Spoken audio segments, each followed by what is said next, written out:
But my thing is, why would you want to have a teaser trailer and all these old teaser trailer to the teaser to the teaser trailer to the teaser trailer? Man. Why would you want to tease the trailer to like next year? We're not even close to March 2020.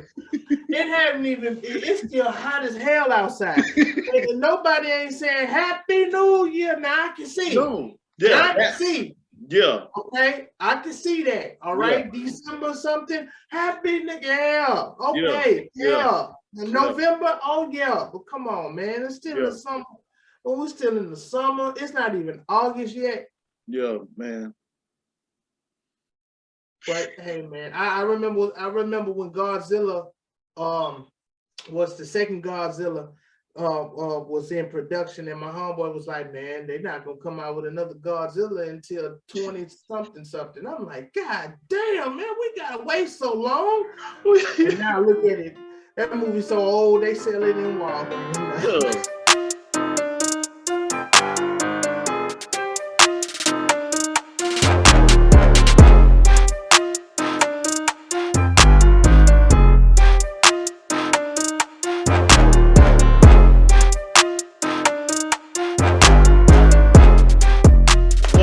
Ladies and gentlemen, to the Just Acting Up Show. I'm your host, Joffy. We in there, but we missing one member from the team, but it's all good. He on vacation or he enjoying himself. He might chime in, he might not, but it's all good. We got a great show coming for you.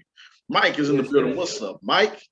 What's going on, people? What's going on? How you living? How you doing this fine Monday or Tuesday or whenever you watch this show? Yeah, man, whenever you watch a show, at your choice. You watch it in the morning, the evening, night, afternoon, late at night. It's your choice, man. Just Acting Up Show. Let's go ahead and get into the show, man. We got a great one for you. Like I said, we going to be talking about what's been going on over there in, is it San Diego? What do you do, Comic-Con or the panels? I think that's where it is. Well, it's the big one is in San Diego. So, yeah, San Diego. Yeah. Big dog. The big dog. Yeah, man. That's going on right now as we speak. Of course, we record on Saturday morning, so it's been going on for the past couple of days. So we're going to talk about a few things that we do know of that's been going on over there. And, of course, these people are wilding, man. They always wilding. We're going to talk about some sad, disheartening news with the police officers. It's always something, but we're going to talk about it. But we also going to bring y'all the laughs. We're going to bring you great interviews, all that more. Just Acting Up Show. Y'all stay locked in. Let's go.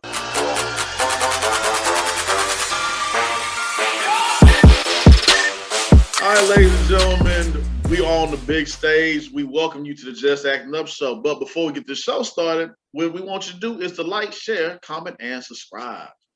Yes, thank you. It's simple. It's simple. We've been giving you great content and good interviews, and making you laugh, make you cry. Probably confused sometimes, but it's all good.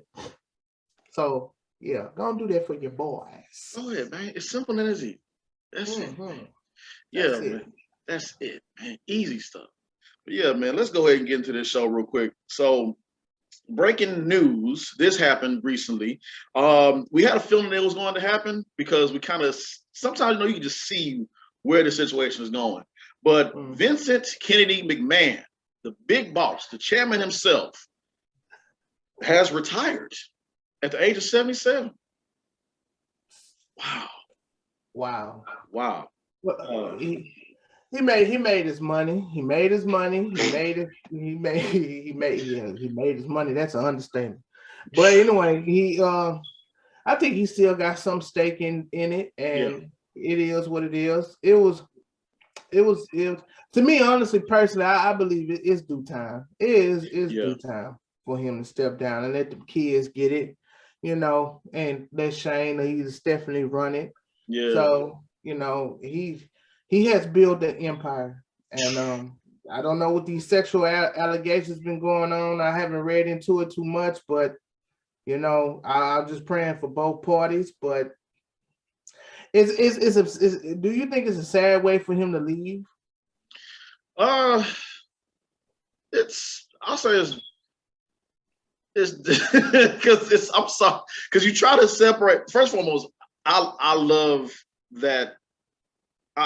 you know, being a fan of wrestling for so long, and that person being in, you know, on your TV screens, and how he, you know, you hear about things, how he orchestrated, you know, behind the scenes and on camera. The man is a legend. I can't take that away from him at all. I don't know the man personally. But then again, it's like there's some times where you look at him like, man, that you playing that character a little bit too hard sometimes. Yeah, that too. And when you realize now as an adult, absolutely. But even when you was a kid, it was like, damn, you a little sleazeball. But man, I don't know, and I'm pretty sure that he's been married for years. Or is he still married? Okay, so he's still married. Yeah, they still married. I mean, I don't know. I don't know. It to me, it's a sad way. It's a bad way for him to leave out the way, because you know the reason why he's leaving. Because if that's wouldn't have happened, Vince McMahon would have still been Vince McMahon. So but it is what it is. Yeah, man. It is what it is, man. So man, enjoy. I think it's gonna be hard for him to retire. Just, you know, when you work for so long and you finally, you know, stop working, it's gonna be kind of hard for you to adjust, because he, you know, they said that he used to sleep only 4 hours, get up and go work. And that's how we hear it all the time about entrepreneurs and their business. And, you know, when it's just, you just wired like that. And you just 77 years. So, I mean, I don't know what he's going to be doing. I mean, I guess he's still going to be, you know, checking in and giving tips and advice. And, you know, because that's his baby. He's been doing it for so long. So I'm looking at it. What it says now, it says, as Vince McMahon announces his retirement, Stephanie McMahon and Nick will be the new co-CEOs. And of course, Triple H, he'll continue with finding talent and working in that field. So I want to see what they do next with the storylines, to the talent and everything else. I'm kind of, and the fact that they went back to their old school TV whatever rating, I want to see what they do next. I want to see what they do. So yeah. We'll see what happens, man. We'll see. Yeah, we'll see. That boy Vince, you're fired. Like that boy. That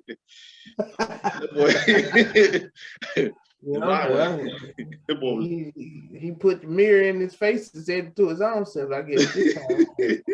Hey, man, it's all good. It's all good, man. Like I said, I prayers for both parties. Right. Same. Both parties. Yeah. Same here. In other disheartening news, man, I hate talking about this stuff, but you know we gotta talk about it because it's being talked about. This Mississippi police chief fired after leak audio of slurs of shooting, saying, "I shot that N-word 119 times." Okay, with a question mark. I don't know I haven't really looked fully onto what is going on, but just hearing that and reading that, and I know everybody says you need to read the full story, but the audio was right there, man. And there's no full story on that. There's no full story on that at all. Here, man, said what he said. I'm not surprised. I'm not surprised one single bit. Hey, this world we stay in is, I don't know. I mean, just imagine if it wasn't any cameras around or audio recording.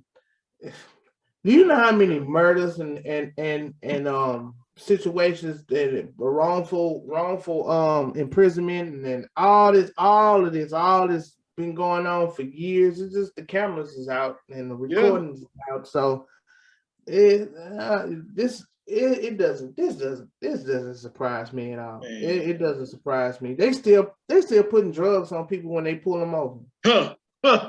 Ain't they? They still doing that. If I'm not mistaken, it was a guy in Baltimore that just settled like $3 million something. This man got paid because they planted drugs on him. So I'm not surprised. I'm just ain't surprised at all. Honestly. Boy, this stuff here, boy. Sad, man. So, man, y'all be careful out there, man. That's what I say. Yeah. Hate to see and hear these things happen, man. So yeah. Yeah. So, but in other news, so whenever we talk about baseball, I gotta give a shout out to the Astros. Um, there's let's see, their record right now, 62 wins, 32 losses. They first in the AL West. So Astros keep doing what you do. Got a shout out to them. I know we don't talk too much about baseball until they get to the playoffs and World Series, because that's when we know it goes down. Yeah, it really goes down. It goes down. But I had to talk about this right here. I don't know. Now, this team was a certain team that won, I think a couple years ago, 2018. Yeah, Boston. Boston. We back at Boston, Mike. Ooh, yeah, I glanced at that. We back at Boston. Oh, Boston. Good old Boston. Speaking about things that won't change. Man, we back at Boston. They went up against the Blue Jays a few nights ago. And this score is disheartening. When I say you get 29 hits and 28 runs, and the score, let me see, what was it? Let me see this. It don't matter. They got 28 runs over 29 hits. So that's legendary. For baseball, that's an embarrassment. Bro, I glanced at that score last night before I went to sleep. I was like, this can't be real. And I went back to sleep. I'm like, nah, that can't be real. But then I looked at it again. I'm like, no, that's real. Like, they really put that many runs on them. Hey, it is what it is. Hey, man, I don't know how they let that happen. That's baseball. That's like damn near 30 points. That ain't no excuse. Like, that's 30 points. And it's so funny that we mentioned baseball, because there's another topic about baseball just real quick that I want to mention. But these baseball players, right, baseball is a hard sport to do. It's a hard sport to do, and it's a hard sport to get in the majors. Because when you get drafted, you just don't go straight to the team. You go to the minors. Then from the minors, you go to the A1, the triple A. I think it's the A, the double A, and then the triple A. Then once the triple A, then you hit the majors. That's like years of being in the minors, So it's a lot of work. And to see that happen, and it's like, dude hit the ball and he just looked up and he was like, I say, oh, homeboy, they finna sing your ass back. You going back to the minors. Because they do that. They will send the player right back to the minors and have him be there for a while or two, and then they'll bring him back up. But they can't do that. They can't do that. And hey, man, that's unexcusable. You making all that money and you lost the ball. Like, and then another thing on the flip side, just real quick. The Black community, we really do need to get back into baseball. I was listening to Deion Sanders. Baseball has a lot of great benefits. You make the most money in baseball, although in basketball, but you got to be like a Steph Curry and a LeBron James and a Kawhi and all of them and the James Harden to actually see like generational wealth money. But then sometimes you don't have it. Just depends on the work that you put in. But baseball is the sport, and they have been taking us out of the equations because it's so much money to get in, and then it's so much time that we have to spend. And back in the day when we had Hank Aaron, Frank Robinson, and all these guys, bro, and Willie Mays and all that, bro, Black people was running it.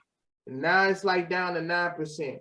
So it's been a talk because Denzel came and he talked or whatever and did the whole Jackie Robinson. They do good representing Jackie Robinson. But long story short story long, baseball is something that I would love to see more Black people do. Honestly, like my son, I'd be trying to, hey man, why don't you go into baseball? But like I say, he want to be a Steph Curry. He like basketball, so that's what he likes. But Yeah, nothing wrong with that at all. And I agree with you on that as well too. We gotta get more invested into these other sports, because every time when you put us in it, man, do we get invested? We do.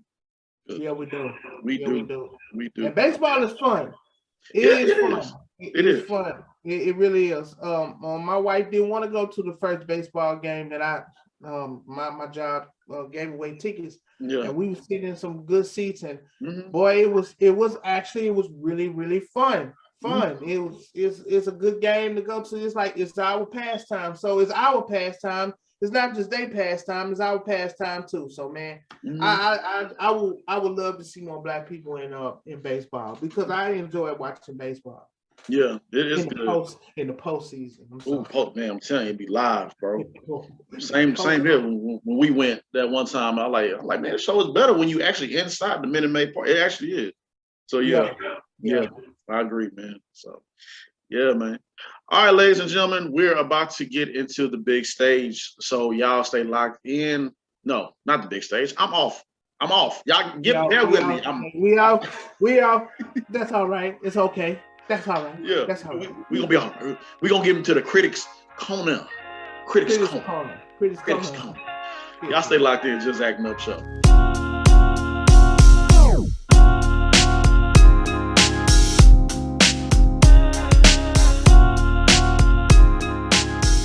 All right, ladies and gentlemen, we are here at the Critics Corner. But before we get into all these topics that we're gonna talk about real quick, go to Joffy's VIP room, where I'm the host. Joffy. Yeah, Joffy's. Joffy. That's right. That's right. That's right. Yeah, not King Joffy. Joffy. This Joffy. I'm the less famous one, trust me. But, yeah, when we do Joffy VIP room, we do a more in-depth analysis of your favorite TV shows, favorite films. And yeah, so like, share, comment, and subscribe. Just like you like, share, comment, and subscribe with the Just Acting Up Show. Exactly. There you go. Mm-hmm. Yeah. So before we get into all this other news, let's talk about this real quick. So the movie Nope. Oh my God. Just came out this past weekend. I'm gonna sip my tea on this one. Yeah, man. So I'm gonna have to. I'll be honest with you. No spoilers here. There's no spoilers. Yeah. There's no spoilers. It came out Friday, so no spoilers here. This is Joffy's review because I have not seen it. Yeah, man. This is my take on it. So how can I put it? So this was me personally. This was my least favorite from Jordan Peele. I know it's been online. There's been a lot of reviews saying Nope is a yes because everybody's been loving it. And we know Jordan Peele makes films to where it's not only entertaining, but there's a deeper meaning into something that's going on. And I feel as if this is one of those films. So I'm pretty sure there were quite a handful of things that went over my head when watching it. But I just really couldn't get into it like I wanted to. Not saying that it's a horrible movie, but it's one of those films where it's a slow burn. It builds up. It's a build up. And those movies can be really good. It starts off slow, but it builds up. And then when things really start getting going, that's when you like, okay, it draws you in. And then when it ends, just like, okay. So no, I'm not bashing Jordan Peele. I love his work. I love what he does. But there are films sometimes that you come across from some of your favorite directors or actors that you're like, I really didn't too much care for that. And for me, that's how I felt. I felt like, okay, it's, that's how I felt about it. Not bashing the man, but I will go online on kind of YouTube video to find breakdowns of it so I can see what I miss. And so that way I'm like, oh, okay, now I get it. Now I see. This movie is actually dope.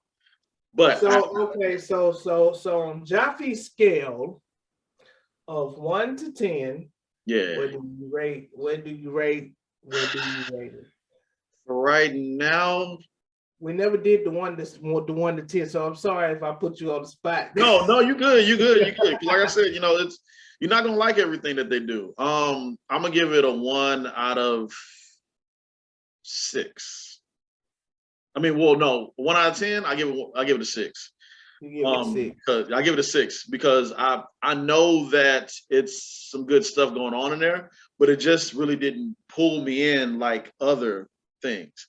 And there's nothing wrong with taking risks when you're creating something, But it just no, it's not. It to me personally, this is how I've been feeling about summer movies in whole. Yeah. The summer movie blockbusters are the head scratches like like now I haven't seen Nope, so I can't put Nope in that box because I haven't personally seen it. Yeah. But I'm not gonna lie. This summer movies have been like a little bit like okay, all right, okay. That's two movies that I know for sure that was fire. That's Black Phone. Black Phone is a watch with Ethan Hawke. Black Phone is definitely a watch. The soundtrack, the whole 80s, 70s, late 80s, late 70s, early 80s genre, man, that's a go. And Top Gun. Oh, Top Gun 2 is that. It is that movie. And but you gotta watch it on 40x. If you're able to watch it in 40x, then you're working with something. But I mean, I don't know, man. The summer movies just haven't been hitting as much. I'm gonna give Nope a go for me personally because I have been a full supporter of Monkey Paw. Get Out, and everything Monkey Paw is a go for me. They even have a twist now where they got this comedy that's coming up with the church. I think I sent you that link before. Yeah. So I forgot the name of it, but the title. But it's really funny. It's really funny, and it looks funny. So I'm gonna watch it. Man. Like I said, man, go see it, man. I'm a full supporter of Jordan Peele, and I love his work. I love what he's doing. I love what he's doing for us as people, and man. So I say go see it and see it for yourself, because there have been times where somebody went to a movie and they was like, I ain't like that movie, and then I go and watch. I'm like, it was good. What were y'all talking about? So I'm not gonna lie. There was some people that said that they didn't like Candyman, but I love Candyman. Right. Candyman was it for me. Matter of fact, it's on demand, so that's a go for me. Every time when I want to see Candyman, yes, absolutely. That was a good movie for me, but some people didn't like it. So, but he didn't do Candyman. It was another director, but he had it's production and screenplay and everything. How many times you said C-Man's name? That was 1, 2. I'm keeping count. 1, 2, 3, 4, 5, 6, 7, 8.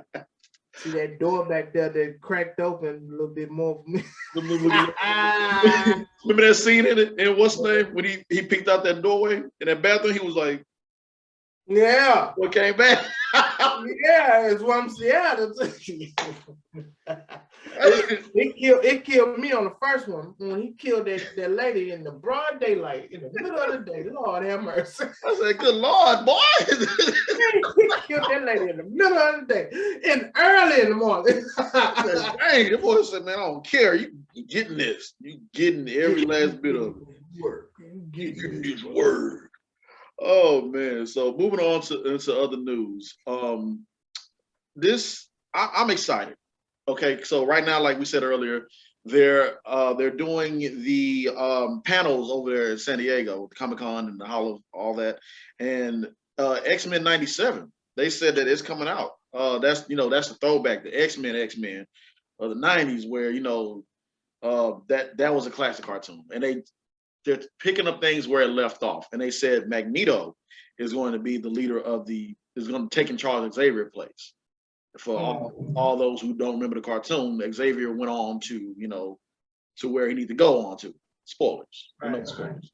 But Magneto will be pretty much the leader, and so I'm pretty sure that's going to be that's going to be something else right there.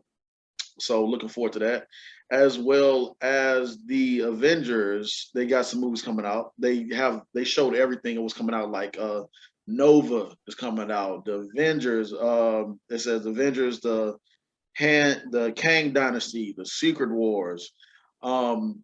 They talked about Blade and Fantastic Four coming. We don't know the actual date, but I did see a rumor saying that these films will be going all the way to probably past 2030. Woo! Come on with it, man. Come on with it. I need to be at least I need to be in one of them. Yeah. Can we? That's what we want to know.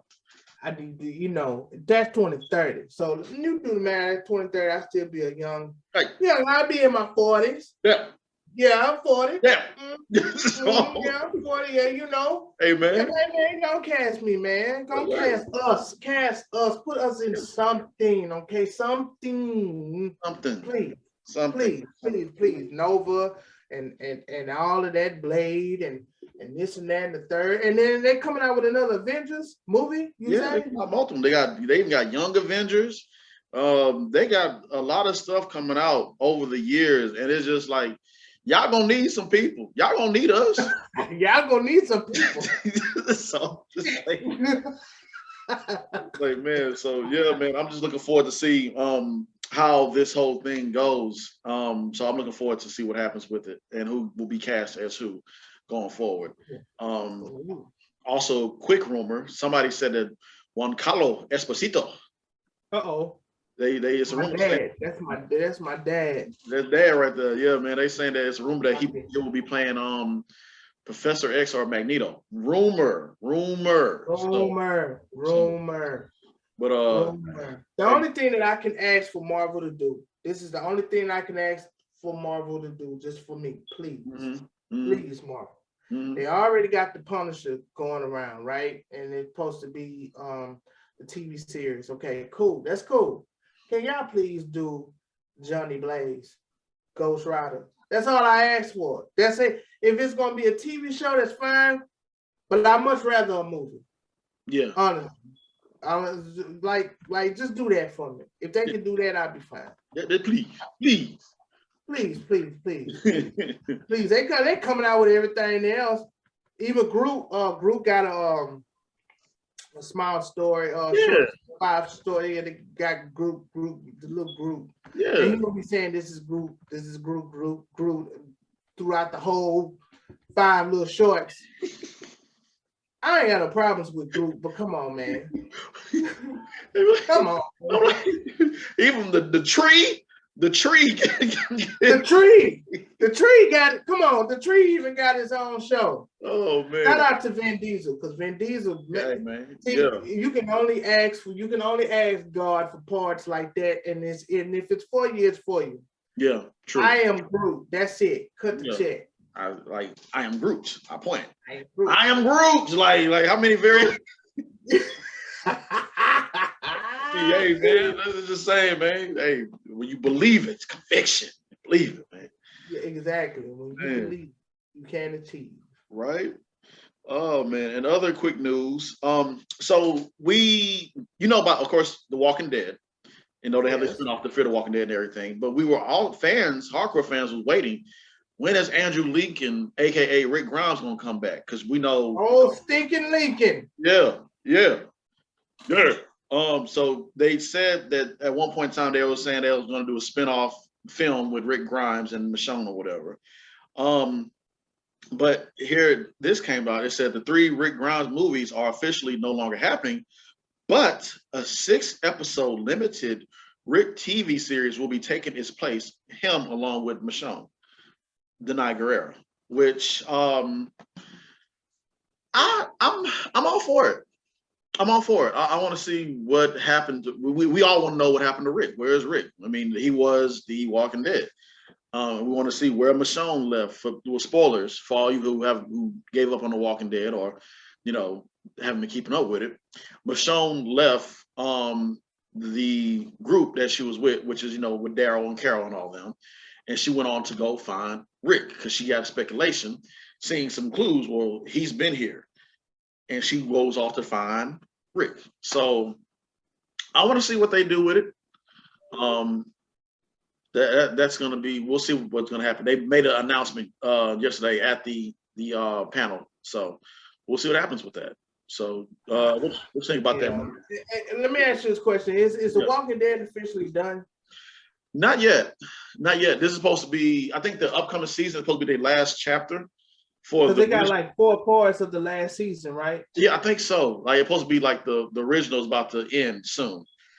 And they still have Fear the Walking Dead going on. I got to catch up with that one. The one that they was gonna do that had teenagers in it, I think they axed that one. So me personally, I feel as if that cast us, please, of course. But Yeah. they film. I'll be in the hot sun running in the woods. Right? They film Fear the Walking Dead here in Austin, I believe. Austin or San Antonio, one or the other. But I feel as if that they should bring. You played The Walking Dead, the Telltale series on. Did you play that? I feel No. Okay. So if you're man, it was really good. They had the two characters on there called Lee and Clementine.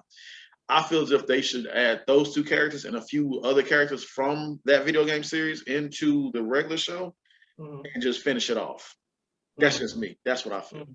But I mean, hey, if people still want it, people still like it, go ahead, keep milking that cow, man. Who are we to judge? My thing is this: how it ends is already in rotation on how it's going to actually officially end. We don't have no control and no say so over that. But I do believe it's not Lincoln. It's dang, I had is that Negan. Negan and Carol are supposed to have their own show. It's supposed to be Negan and also supposed to be. I think Carol dropped out of it from what I heard. Daryl's supposed to be having his own spinoff as well too. So I'm like, man, all right. Go for it, man. So, go ahead, go for it. So I mean, I don't know. It'd be interesting for me to finish watching. I stopped watching the last season of it because I'm waiting for it to build. And it's like, how many parts does it has to build? Hey man. You know? But hey man, I'm Walking Dead is an interesting series. It's like once you start it, you gotta finish it. And as much as lengthy as it is, it's like, God, this is long, but then you have to finish. But one thing I will tell you is that they have a lot of surprises. For the past seasons, before this last season, boy, there was some deaths in there I did not see coming at all. The ones with the whispers, and they put those heads on the pipe and had them on the hill. I lost my mind. I'm like, damn. They still got it. Like the Walking Dead writers and everything, they still got it. They still got the of it all. After all these many years, they still have it. So salute to them, man. Yeah, man. Straight up, man. Last two quick things. If you have not been paying attention, the John Wick trailer just dropped. Oh, John Wick 4, and it looks fire. Good evening, Mr. Wick. It looks good. I'm looking forward to it, but it comes out when. Go ahead. Yeah, I'm looking forward to it. Yeah, I'm looking forward to it. Yeah, that's if monkeypox don't take us out. Knock on wood. Good man, God dog it. God dog it, man. Yeah. I said, good gracious, man. I hate it, but I love it at the same time because I remember when I was working at the movie theater back in 2007, and the teaser trailer dropped for The Dark Knight, the one that had the Joker on it. Right.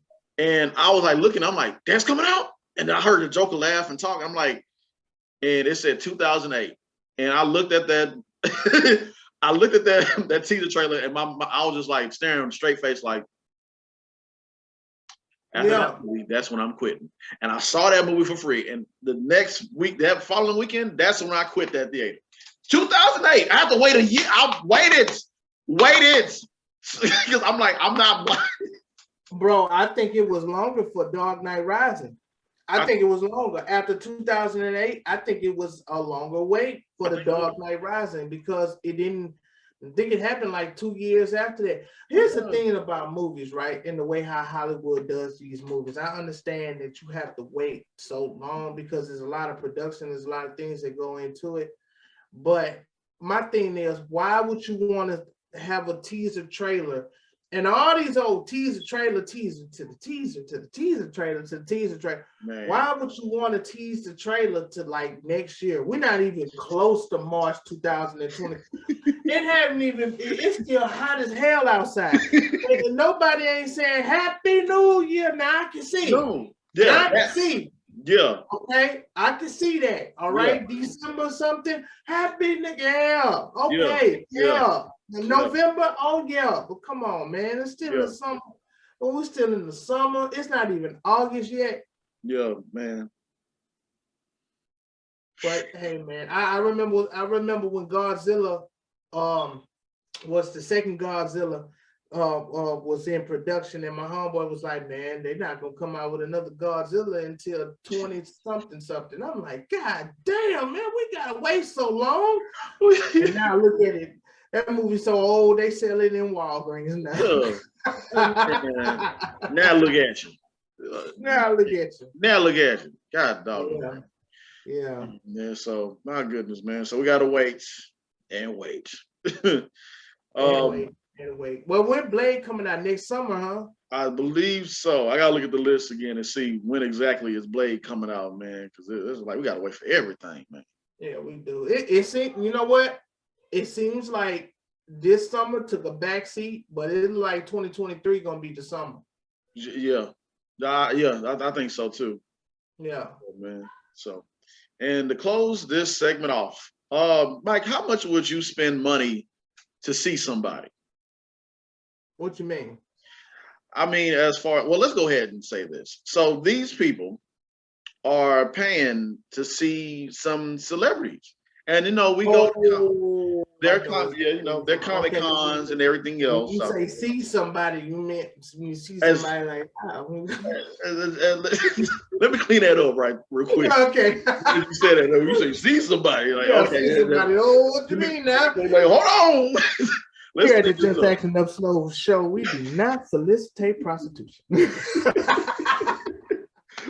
don't know nobody coming for us at all. We do not promote prostitution. Go ahead, at all, man, at all. So, this post right here says these chicks pay $1,000 for VIP tickets to meet Chris Brown, and somebody in this comment says, "I don't blame you, girl. Jump all over his but ain't no damn way I would pay that kind of money to take a picture with a celebrity." Yeah. So there, of course, there's one picture with Chris Brown hugging all on one girl, and she's happy and smiling. Another picture of this other shorter girl that jumped in his arms, and he's holding her. She got her legs crossed around him and everything. They look happy. Yeah. Man, look, man. I applaud his hustle. I ain't gonna lie about that. I ain't gonna lie. But I'm not finna pay no. That's $1,000, man. That's a lot of money. And it was a dude that took a picture with him too. Oh, it was. I mean, hey, man. It was a dude that did it too. I have to ask my sister-in-law. I'm gonna text her actually when this show is over with because she loves Chris Brown and she's going to his concert when he come to Houston. Yeah. So she's a big Chris Brown fan, and I'm gonna ask her, would you pay $1,000 to see Chris Brown, like to meet and greet him? She probably would say yes, but then I'm gonna turn around and ask my brother-in-law, is he gonna pay for it? And I already know his answer. Hell no. Hell no. Hell no. I ain't paying. She must be paying for it herself. Hell no, I ain't been paying no $1,000. Chris Brown. Hey man, make your money. But meet and greets has been cheaper than that.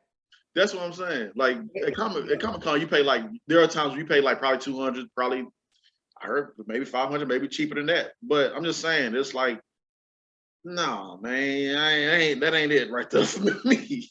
That ain't it. That's a lot of money. I mean, shout out to Chris Brown making his money, man. Hey, I ain't gonna knock nobody's hustle, but I'm just saying from an average working class person like myself, I couldn't flip that $1,000. No. Ooh, I couldn't do that. Ooh, I'd be hurt. If I spend $20 past the gas, man, no, I'm hurting right now at the gas pump. You want me to spend what? Well, hey, man. Yeah. So to each his own, man. To each his own. But I just me personally, that's $1,000. Gee, man, I passed. I needs me money. Yeah. That's $1,000. $1,000, man. It's just some things you don't pay extra. Like right now, I'm getting my trip together to go to Pittsburgh. Yeah. I'm not doing Spirit. I'm doing United. The spirit is bad on my knees. That's when you pay a hey, you do a little extra. We got a nice little room set up. You pay $1,000 for that. You don't want you don't want no Roach Motel. That's when you pay a little bit more for that. But for a meet and greet, I can't. Yeah. All right, ladies and gentlemen, we got two, not one, but two special guests coming through the Just Acting Up show. We got Dave McClain and Shahroze Khahn. They're going to stop by. So I want y'all to stay locked in. We'll have a conversation with them.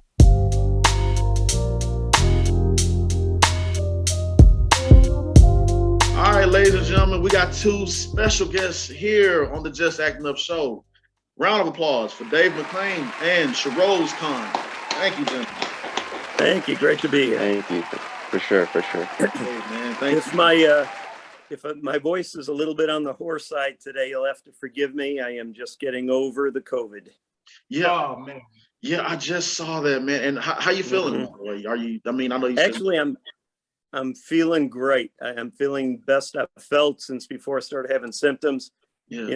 Like I said, my voice is a little bit hoarse, but other than that, I'm in the pink. Good. I'm so sick of this stupid thing. Oh yeah.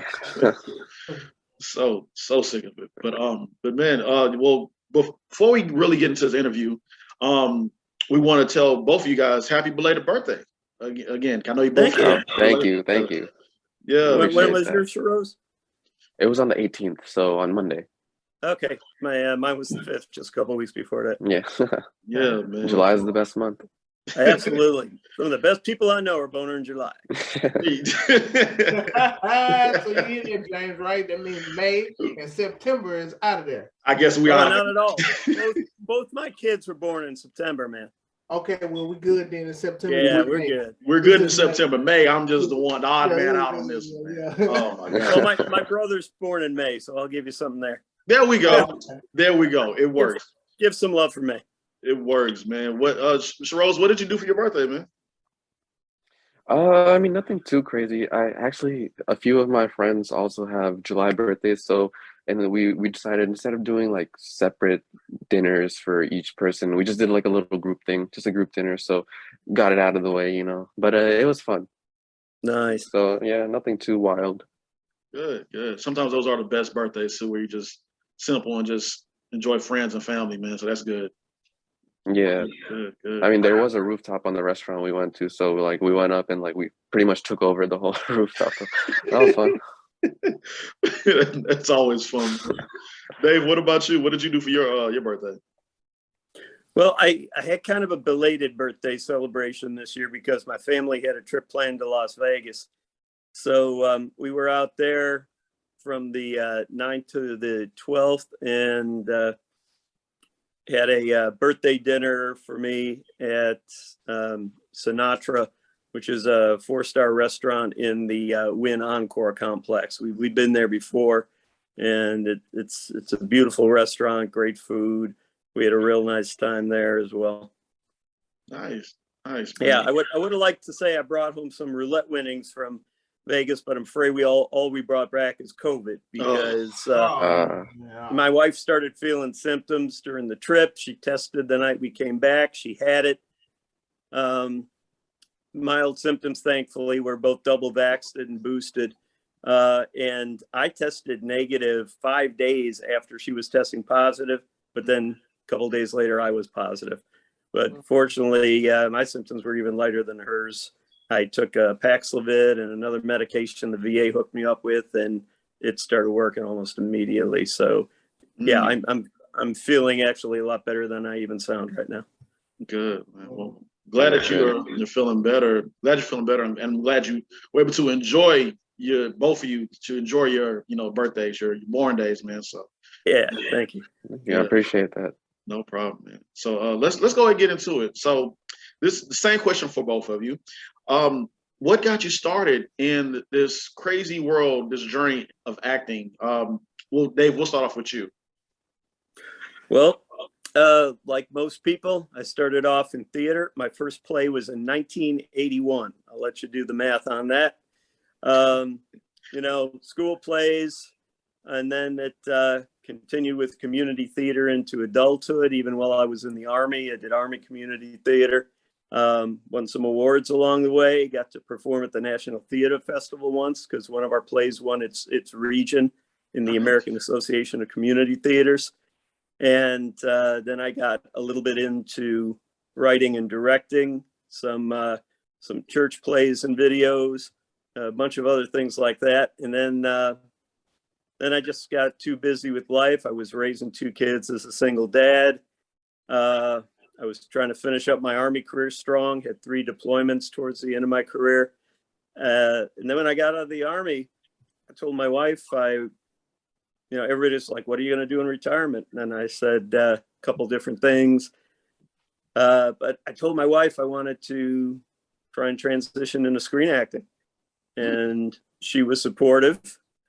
But she said, you're a very strong writer too. You should pursue that. And so I did, but I was also dabbling in trying to get cast. And I got lucky right out of the box. I got the first thing I submitted for. It was a paid gig in a short film. First time I'd ever made money acting in my life. I was loving it. My wife has this wonderful picture. She got to be on set because we were shooting in a hotel lobby. I was a hotel manager. And she got this picture of me while we were setting up the take. I was just behind the desk looking up at the lights. And I love that picture because I know exactly what I was thinking. I was like, this is so cool. I hope I get to do this again. But if I don't, I'm sucking in every minute of this. And I did start getting cast more and more. And so I said, well, this might happen for me. I got to start taking this seriously. And I started taking acting classes, found out the things you got to do to be a pro. I got headshots. I took everything and anything I was offered as far as film and TV and built a reel, built up my presence online. And all that started just 6 years ago this month. I've now done over 140 screen acting jobs in that time, over 80 films in there, including some very recently and some I got coming up that I guess we can talk about later. But that's kind of the quick overall summary. I did my first gig 2 days after my 50th birthday, so I knew I had some catching up to do, and so I just completely poured myself in it. That and my voiceover. I've been working really hard, caught some breaks along the way, met a lot of wonderful people like you guys, got to work with you, build each other up, and just been loving it, man, loving it. Quite a journey, man. So Shahroze, same question for you. What got you started in this crazy world, man? So mine's not as amazing as Dave's whole well, I'm origin just older story. than you. That's all. Dave, just older. Don't you hate? You got to go behind that off. like Dave just trumps all of us and everything we have done. Yeah, look, I was just born in 1997. Okay, I don't have that history. But so basically, after graduating high school, I didn't really exactly know what major I want to do in college, or I didn't have like a lot of people, they are set on what they want to do, like going into college. They know what they like, what they don't like. They have a set path. But for me, I never really thought like, oh, I want to be a doctor, I want to be an accountant, I want to be this and this, whatever. I was just like going with the flow, honestly. And I wasn't fully, like, my heart wasn't fully in that side of the world. So I was trying to think of, things that I enjoy doing, like what are my passions, because I didn't even know, honestly. So I was like literally sitting down, writing a list of things that I enjoy and things that I could pick up as hobbies or passions, because I just wasn't aware of any. So I was writing things that could potentially have like futures. And so I was writing things like basketball, video games, streaming, just like random things. And then I remembered that in high school, I used to make short films just for fun for these annual competitions with my friends. We made just just random little videos, and I remembered that I really enjoyed doing it, and I had a fun time in the whole filmmaking process, even though that was like fully like just kid stuff, like high schoolers. But I was like, okay, maybe this could have some sort of potential, So I figured that out, and I started researching, how to be an actor, and how to get started in this business. So when I was researching, I ended up finding this independent film that was casting for background extras, just as students. So I ended up applying just to see what happens, and I ended up getting cast for one of the background roles. So I show up on set. It's my first time ever doing anything like this, and it was actually like a decently budgeted independent film too. It had like a few Disney actors and people from Twilight, so it was pretty a big thing for me. I was like very amazed.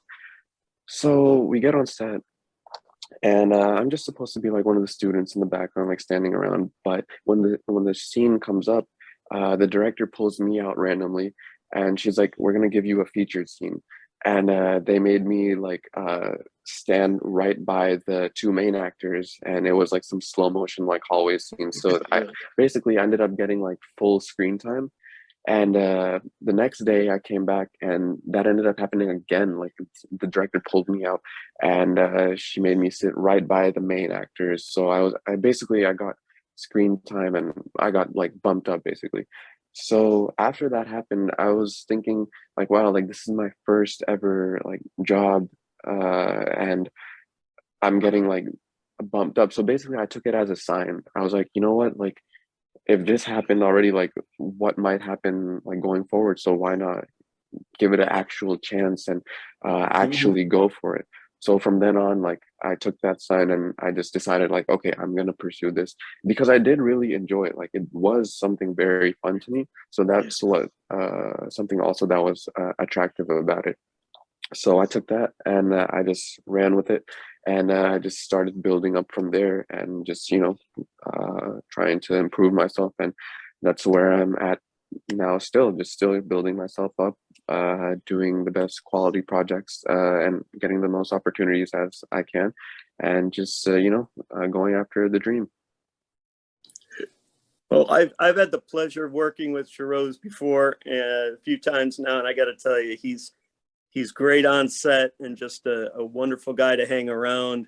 When I find out I get to work with him again, I literally get a smile on my face. I always like being around this guy. Same thing with you, James. I got to say, same thing with you. Man, thank you so much. Thank you, man. And both stories are amazing, man. And talk about Shahroze being at the right place at the right time, man. That's because we like you both said, for all four of us, it's that opportunity, that window, or just showing up, and you're taking it all in. And I'm pretty sure all of us had that moment. And Shahroze, with the story you just told me, of like, okay, this is happening, and you just exactly. Yeah, man, it's a beautiful story. Cool. Shahroze, so you did a driving PSA commercial? Yes. Drunk Buzz.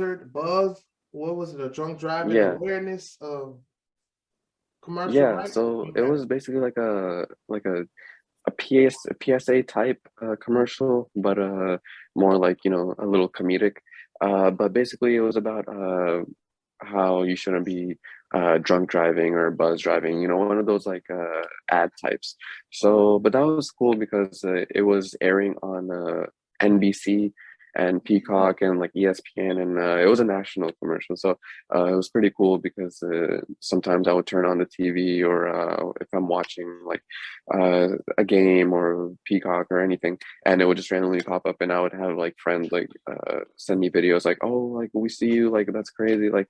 So that's always such a like kind of a surreal thing to me, like just seeing yourself like pop up like that. So that was a very cool thing. Right, right. And the Netflix show, I'm sorry, and the Netflix show called Special, and you also did a Sonic commercial too. Now with the Sonic commercial, did they feed you Sonic? Oh no, everything was just plastic. Oh. No, I'm kidding. No, I'm kidding. No, they did.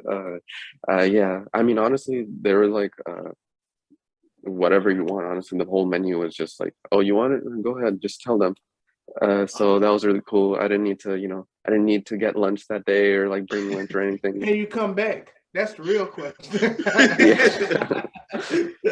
Yeah, I now always every think with the fast food commercials, it's like, do you know who I am? I just did a commercial for you guys. yeah, now every time I go to the Sonic drive-thru, I'm like, and they're like, oh, it's you. Okay, we got you. That is so cool, man. That's hilarious, man. Beautiful work, man. So Thank you. Oh man, yeah. So Dave, you like has it been you said it was 20 years of acting, correct? 40. 40. If you count, if you count the first theater stuff in school, it's been over 40 years for me now. Yeah, and dude, that is crazy because I know it was a couple years ago when I met you. I first met you at the Mixer, and you had your vet hat on, and I was like, who is this guy? And you know, you was just so nice and welcoming and cool. And I think I just talked to you for a good minute. And when you told me how many projects you were a part of that year, and you said you was trying to reach a certain goal, how do you? I mean, I know you set up everything, type it in, but what has been? Yeah, man, like, dude, like it's your resume. I'm just like, that's ridiculous. What has been one of your most favorite and challenging scenes or roles? What's one of them that you can think of? Well, a few come to mind. I'll try to keep it short because I'm very passionate about this stuff. I love talking about it. And I know it can come off as self-centered sometime or whatever, but it honestly is just sharing my passion and my joy for the things I'm able to do. When I'm telling people stuff, I'm like, I'm not thinking, look at me. I'm thinking, can you believe I got to do this stuff? Right. I think I'd start by talking about my first lead role in a short, and it was called The Other Side of the Door. It was a thriller, and I played the father in this post-apocalyptic world. They don't really explain what happened to the world, but we're living out in the middle of the woods. It's me, my daughter, and my father. We think we're all alone.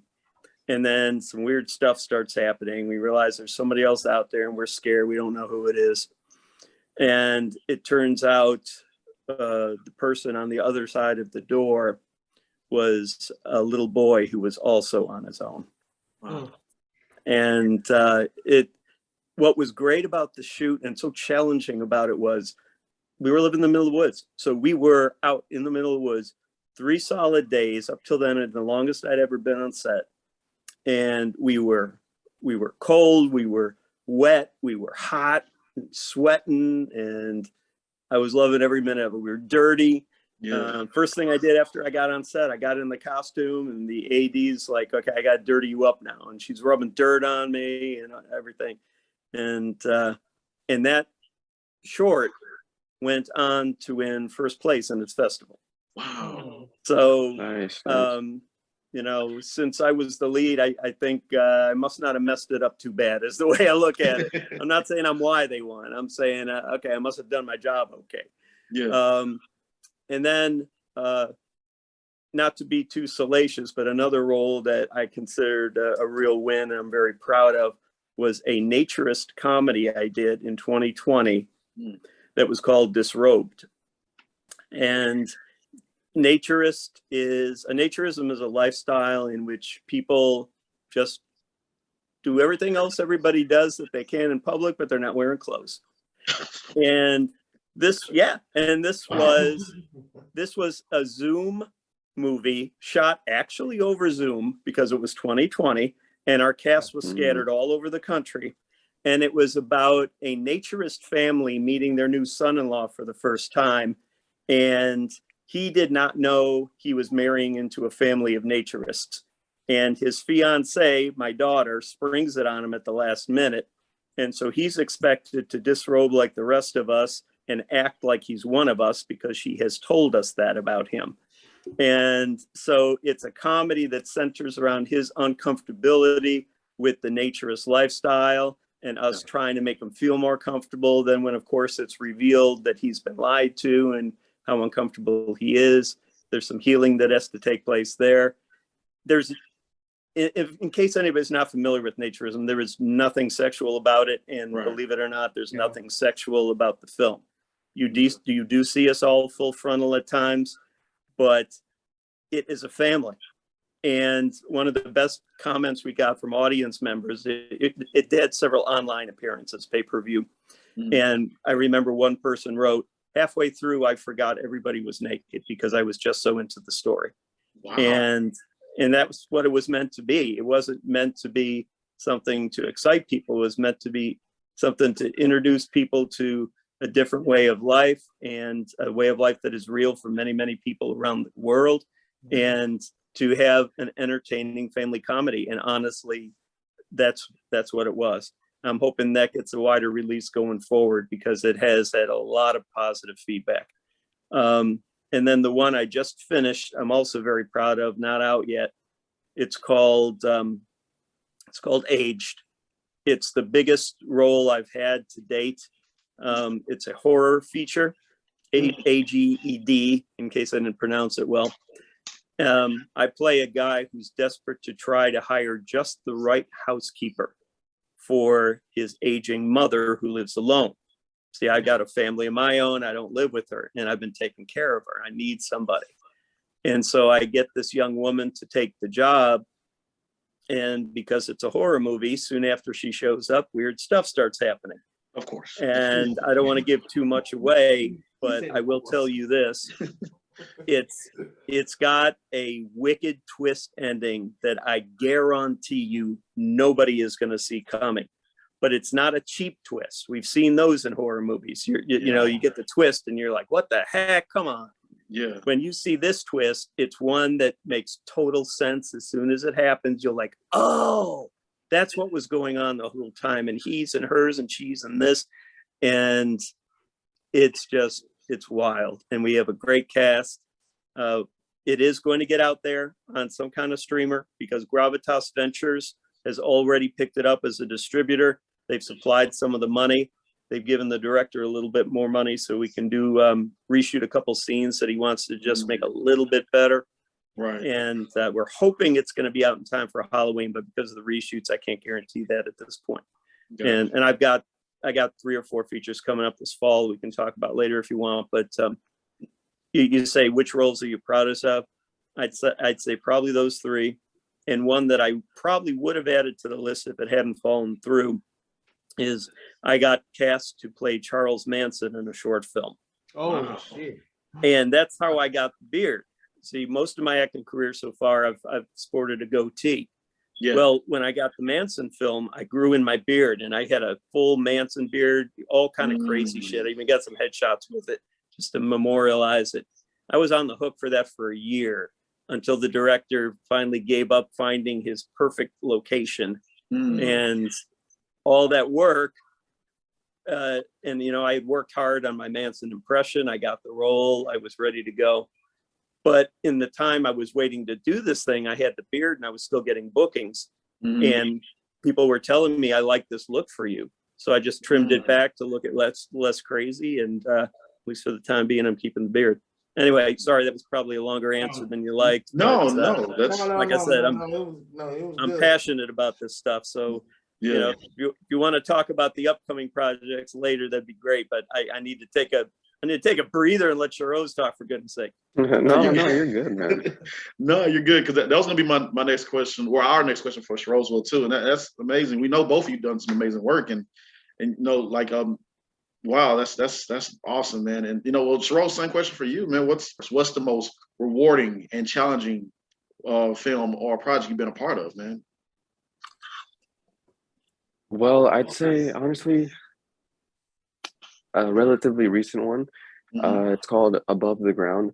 And the reason why, it's going to film festivals in New York currently.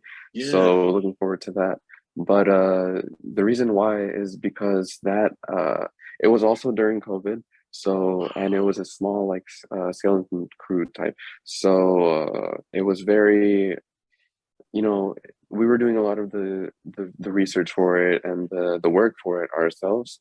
Uh, it was a lot of night shoots, so we were out in these random like shady type locations, like under bridges, like just middle of nowhere fields, because it's like a sci-fi type of vibe.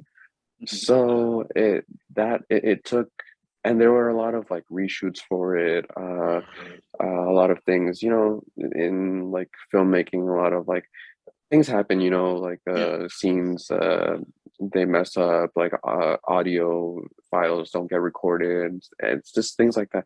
So because of that, there were a lot of reshoots, a lot of script work, lines being updated and things like that. So it took a while to get fully completed. I'd say about a year tops total. But seeing it all come together and the direction of the director, his name is Sean Lawless, and the whole tone of it is something that was very intriguing and attractive to me because I'm a fan of sci-fi, suspense, mystery, this type of stuff. So that was the full vibe of that, very ominous. And in that movie, I'm playing basically like a detective who's searching for his missing wife, and going through that, the whole story unfolds, and you find out what's actually going on and what the reasoning is. And it's kind of like a cliffhanger type of ending. So part two, we'll see, hopefully. But yeah, I'd say definitely that was one of the most challenging, but also very rewarding films to me because it was just something very I enjoyed a lot. But also, I did this short film with Ike, the director of the Red Box previously. It was called Sing Off, and there I played a yeah. He did Dave so knows. great in that. I saw bits and pieces of it, man. I saw it, man. Yeah, it was like a 30-minute episode basically, and it was like an American Idol, The Voice type of singing show, and I played the host on it. So that was very fun to me because I've never done hosting or anything like that in real life before. So I was really to prepare for that role, I was watching like American Idol episodes and just researching, you know, how these TV hosts, like what their personality is like, you know, they're like loud, they're like, they have a presence basically. So I was just trying to learn about that and try to adopt those sort of like personality traits to make myself fit in as best as possible. So it was very fun. The movie came out great. It was very funny, very good quality. Everyone else did a good job. Dave did a great job. I just had a tiny part. I was glad to be in there with you, but I enjoyed watching that whole thing, man. And you were a big part of it. Thank you. Yeah. So that was also very a memorable thing for me.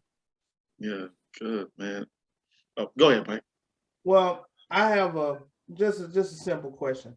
What would be your dream role that you would like to do? Like this is what I've been wanting to do since I started my career. You know, because we all got something that is like, oh, if you want to be a superhero, you want to be in I don't know, like another horror film or anything like that. Like, what would be your dream role that you would love to do? For me, it's always been Marvel. Like I'm a huge comic book fan ever since I was a kid. I have like Spider-Man posters and like a bunch of like comic stuff just all over. So I'm like a huge superhero movie fan. So Marvel has always been my number one like of all time dream. And honestly, anything in one of their shows, one of their movies, but that is what I'm aiming for. That's like top of the top, like my number one goal. So I think Marvel is like the Super Bowl of acting. Yeah, Yeah. I mean, at least to me, I know some people have preferences. People don't like superhero movies. I think people like celebrities were coming out like recently or like last year saying, "Oh, like Marvel isn't like actual film or cinema." But Right. you know, I don't really care about all that. Like, Yeah, like, yeah. Who cares about those? yeah, like Yeah. you know, it's Marvel. Yeah, Yeah. that's But Marvel. Right. but yeah, definitely number one would be Marvel. And I've had opportunities where I've come close, but you know, you just got to keep pushing Yeah. and just keep going, and no matter what, you know, because you know life is too short. If you have certain goals you want to reach, you have to go after it regardless of anything, because obstacles are going to come up no matter what for anyone, whether that be with like career, like jobs, just like anything in life. But that's always been my thing. I don't want to have regrets when I'm older. I don't want to look back and say, oh, like I wish I should have, I wish I did this, I wish I did that. Like I don't want to do that because that's one of my fears. Right. So with me, it's always been, if I want to do something, I have to do it. Like no matter what issues come in the way, like I'm gonna force my way around it and just, you know, find a way to do it. And that's what I tell people too. Like if you have a passion like that, just go for it no matter what. Like, because we all have limited time, so make the most of it with something you enjoy rather than, you know, just being stuck in uh a sort of like cycle, you know, of repetitiveness. So yeah, I know that's a little off topic of the No, question, but No, you good. You no, answered. that's right on topic, man. And we talk about it all the time. And you know, thank you for sharing that too as well. I was on that before you answered the question. Did you watch Miss Marvel, Shahroze? Did you watch it? yes, I Yeah, did. that popped in my that Yeah, because role. Yeah, We thinking the same thing. I'm like, yeah, he put because yeah, my sister I too. love what they're doing. I mean, I love what, you know, majority of TV shows and film are doing right now, showing representation and everything. And I know that, you know, I just like, let me get your opinion on them finally bringing in this character of, you know, this yeah, race. So I love Right. seeing that. Yeah, for sure, for sure. That was very cool to me because it's like, yeah, you know, the industry, this is how the industry, like for everyone, is going to get better with like yeah. steps like this. Yes, So sir. it's a major like a stepping stone going forward for like all Yes. of us, you know, minorities and the whole industry in general. Right. Yeah. Right. I agree. I agree. So, Dave, bring us on home with this question, man. What's one role that you have not done yet that you would love to do? Well, I'm kind of hoping to get the lead in the James Joffrey biopic. Hey, man, we can make that. I want to be you when I grow up, man. Hey, man, we'll make it happen, Sign man. off on that. You know, I'm gonna give you a break. I'm gonna give you a short answer on this one. I don't have one. Really? I just love the work, and even though I've had some lead roles, and I love the lead roles, I'm mainly a character actor, and people seem to think I'm fairly versatile. So even though I've mainly done dramas, I've also done horror films. I've done comedies. Within the dramas, I've played dads, cops, businessmen, all sorts of different characters, and I love all of them. If there were a favorite role or a role that I'd be shooting for, it would be more of a type of role.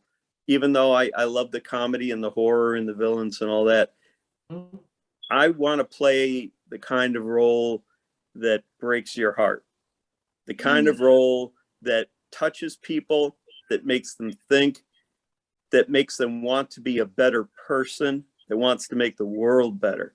Even though my character may be the bad guy or maybe the victim or, you know, whatever I'm playing, I want to have a role in a movie that would have that kind of effect on people, not just entertain, but inform and inspire. I know that sounds like a damn Miss America answer. No, it's good. No, honestly, That's how I view it. And honestly, I'm kind of disappointed because I would love to see that Charles Manson. I'm just, Hey, yeah. I'm hurt. Because one of my favorite TV shows on Netflix, and a lot of people sleep on that, is Mindhunters. I love Mindhunters. That's I have seen Mindhunters. When I was doing my research for the Manson role, somebody recommended Mindhunters, and I found that episode, and that guy was great in that. Season 2. Oh yeah, that guy was.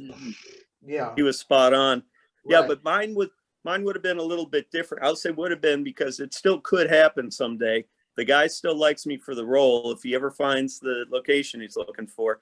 And this is a fictional take on Manson's life, in which he was released from prison early because of prison overcrowding. But instead of going back to his old tricks, he decides to try to fly under the radar and live a quiet life, minding his own business in the middle of nowhere. So he gets this broken down rural house on a street nobody travels on, but by coincidence, his next door neighbor is an active hitman. Oh, wow. So they end up meeting. And even though Manson's not up to anything at that point, he's still Manson. And when they meet and have a drink, I don't want to give anything away in case it happens. Let's just say that Manson's character turns out to be a mirror held up to the hitman's face, making him look at his own life and what he wants to do going forward. It's a really cool concept, and that scene I'm describing would be really great if we ever get to film it. So maybe someday it still might happen. Let's cross our fingers for this. Hopefully, yeah. Sure. Cross our fingers for that. Yeah, absolutely. Yeah, but as far as bad guys go, I got a doozy coming up. If you do want to talk about future projects. Oh yeah, well, we'll talk about that, and let me see how much. A few more things, and of course we'll talk about you guys' future projects before we close. So we know you two are a part of the Red Box, and from the clip that I've seen, you guys spend a little time with each other. You don't got to you don't have to spoil it for us, but let's talk about a little bit of your characters on the Red Box. Or before we talk about that, on-set shenanigans between you two. Because I know Dave is a character in himself. How, Shahroze, tell us how is Dave on the Red Box, man? How is it working with this guy, man? I can't say it on here, bro. It's rated R stuff. No, okay. That's not fair. I did keep my clothes on the Red Box set. Well, that's good. No, it's great. I remember in the last time we were together filming that scene in the Red Box, we were basically being attacked by there was a drone. So it wasn't being able to be fully controlled. So it was basically like attacking us. We were like dodging it all around. And like Dave went and just caught it with his hand. No, that wasn't me, man. I appreciate the credit. I'd like to take that down as a story, but no, that was somebody else. I was worried about you because you're taller than me. I was worried about it hitting you in the head or something like that. I mean, it almost did. I think there's like a blooper scene where it almost like I was like dodging it because it was right there. You were, and I was like walking, but I was keeping my left eye on it, and my right eye on where I was walking. I didn't know what was going on. Wow. No, it was fun. We've both worked with Ike multiple times, and we really like working with the guy. And when we talked about favorite roles, I don't want to mention that one yet, but my character in that series, I decided was a combination of Indiana Jones and Scarface. And if you can imagine those two put together, that was fun to play. That does sound fun and interesting, man. I mean, I've seen the episodes of it. I'm looking forward to what happens on the next. Shahroze, can you tell a little bit about your character? And no spoilers, of course. Yeah, of course. So I guess so. My character story is a little, off-centered, where it starts from the end, basically. So it goes backwards in a sense, for me. But basically, where I've been working with Dave's character, traveling the world in search for this mysterious, box. So we're trying to get it. So we have all these different encounters and these situations that we're in together that come up when we're trying to go after the box. So these are very like strange but like very interesting and intriguing situations that we're put in, like in terms of like the environments, the people that we're meeting with. So yeah, basically I'm like Dave's partner throughout his Indiana Jones type career. Yeah. My trusted associate, as we say Yeah. in the project. Yeah. Oh man, that's funny, man. I'm looking forward to seeing the rest of it and how the story pans out, man. It's good. I enjoy it. It's quite a handful of people that's on there that I worked with before, and I have nothing. It's been a very ambitious project. Yeah. Ike is and he's all in on it, man. He wants to make it as great as it can be. Yeah. Why not? I mean, go for it, man. Of course, yeah. Go big or go home, you know. Yeah. Exactly. So let's see. So let's talk about you guys' future projects, and we'll get ready to close soon. So Shahroze, what do you have coming up? We know your film has been, so congratulations, first and foremost. Thank you. I didn't get a chance to say that. Congrats that it's been submitted to. Appreciate it. For that was amazing. I know you're just like excited for that, man. So congrats again. So thank you. Yeah, I mean that's it's going to be very exciting in New York. I think this is my first festival that's been accepted into a festival in New York, so that's very cool to me. So we'll see how that goes. Fingers crossed. But other than that, I have a commercial coming out actually pretty soon, maybe in the next month or two, that I did for Toyota. So that's going to be a national commercial streaming, print, probably billboards and everything too. So that's something I'm definitely looking forward to. It was very fun to film it. It's going to be like, they're going to probably do some like CGI and like visual effects too to make it like even more crazy. But yeah, I'm definitely looking forward to that. And other than that, I've just, trying to like, audition, just, keep pushing and just get the next best opportunities. Yeah. Awesome, man. Nice. Dave, same question. What you have coming up soon?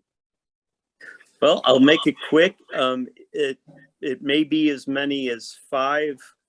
Now that I think about it, feature films coming up this fall. I'm starting to worry about my schedule in September, October. But I have a small role in HPD Breaking and Entering, which is the first feature film sponsored by the Houston Police Department. They got shooting locations at HPD facilities and Hobby Airport already locked in. I am going to be playing in a Viking film shooting in Houston, if you can believe it, called Valhalla Awaits. Oh, yeah. Directed by Priscilla Robles. I'm going to be playing the advisor to the King of Sweden. So the beard is going to get scruffier again before we get to that point. Yep. I was just this week, talked to the producer just the other day. I was cast as the billionaire father of 3 adult children in a dramedy sci-fi film called Restorage. It is about a broken family and a storage unit that magically fixes things that are broken, objects at first, but you're wondering if it's going to be able to help fix the family too. And I'm also going to be in a Dietrich Bonhoeffer biopic. He was a famous German anti-Nazi dissident. While Hitler was in power, I'm going to be playing a Gestapo agent because I speak German. And talk about villains, I am also going to be off camera as the voice of Adolf Hitler giving one of his speeches. Whoa. And I've also been cast in Bissonnette the movie. It was supposed to film this summer. It's been bumped a little bit, so I'm not sure the status on that, but that will be my 3rd go around with Deal Breaker Studios, which is Jonathan Milton's company. He's recently moved to Atlanta himself, but his company is still going strong here. He's got a lot of young directors he's been bringing in the pipeline, and they're doing that. But I would be remiss if I didn't mention my current project, which you can all see next month if you're interested. I auditioned for my first community theater play in almost 20 years, and I was surprised not only to be cast, but to be given the lead role. It's a comedic melodrama called Egad, the Woman in White. I'm playing the villain, but it's a comedic villain. They do a melodrama every summer at this theater. It's called Cast Theatrical in Rosenberg, and people are not just allowed, but they're encouraged to boo the villain and throw popcorn at him. It is a fun. I plan on getting a lot of popcorn all over me during this thing because I am a totally irredeemable villain. There are 9 other characters in this play, and 8 of them I insult, abuse, and at some point or another try to kill. I won't tell you if I'm successful in any of those attempts. You'll have to come see it, but I promise you it is a fun show. It is happening every weekend in the month of August. So Fridays at 7:30, Saturdays at 7:30, Sunday matinee at 2:30. Every one of the 4 weekends in August, same schedule. Cast Theatrical, you can find it online. Cast Theatrical Company in Rosenberg. Some of the performances are already half sold out or more. So please check it out. A lot of work is going into this. COVID has made the rounds through our cast, but hopefully it's done now that I am getting over it. I had to miss a couple rehearsals this week, which was hard for me and probably hard for them. But, it is so much fun. I promise you. This is not somebody saying, hey, man, come see the latest thing I'm doing. I think you'll like it. Not promise you you're going to like it. So Egad, the Woman in White, at Cast Theatrical if you get a chance in August. Thank you very much for allowing me to plug that. No problem. Hey. No problem. Last question before you guys go, and then we'll do the drop and that we'll end it there. Shahroze, you can start off with this first. What's one thing that you wish, well, I'll say this. With up and coming actors that's just now getting into this field, what's some of the advice that you would give to them starting off? Starting off, okay. Well, the first thing I would say is what I mentioned a little earlier is to just go for it no matter what. Yeah. But aside from that, I would say I know, especially for new actors just learning about the industry and the business, it's very scary. And because you don't really, especially if you don't have any connections, you don't know anyone, you don't know how it works. It's definitely, people are anxious about it and nervous. So I would say one beneficial thing is to obviously be careful, but just say yes and just do whatever opportunity comes. Don't be picky about it in the beginning, because that's how you make connections. That's how you meet people in the industry. And especially like in Houston and in Texas, it's obviously the industry is smaller compared to other places. So you end up seeing a lot of the same people on sets. Like that's how I got familiar with Dave and how we became friends, because we were meeting each other on projects and online, and that's how we formed a relationship and things like that. So I would say definitely say yes to as much as you can, but obviously while being careful and being aware of what's going on, because obviously you don't want to end up in some bad situation. Right. But definitely take advantage of all the opportunities as much as you can, because that's the only way to build up and gain that experience and improve yourself, aside from taking classes and reading and doing all that work on your own. It's that on the job experience that is very valuable and what you need when you're starting off. So I'd say definitely say yes as much as possible, carefully though. Yes, I agree on that.